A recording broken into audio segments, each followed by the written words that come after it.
soo dhawaaw 77. بسم الله الرحمن الرحيم. مدحوينها ودنك iyo wabarka iyo marti sharafta wada timid. Assalaamu calaykum.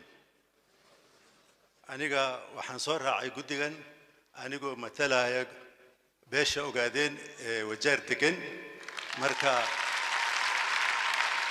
marka waxaan ku faraxsanahay mana aanan filanaynin xafladan sidii uu sheegay Meja Bashiir inay sidan xaflad weyn u noqonay. waxaan lagu yiri bilad baan u geynaynaa madaxweynaha uu ku wareejinayo wabarka, laakiin aad baad u mahadsantihiin dhaweyntan sidii shalay naloo soo dhaweeyay maca dalika iyo sida hadda dadka ay meesha iskugu imaadeen salaadiinta iyo dadka meesha yimid aad baad u mahadsantihiin. intaa ka badan waxaan u malaynaa hadalka haddaan sii dheero meel ma gaarayo, laakiin aad baa u mahadsantihiin. shukran.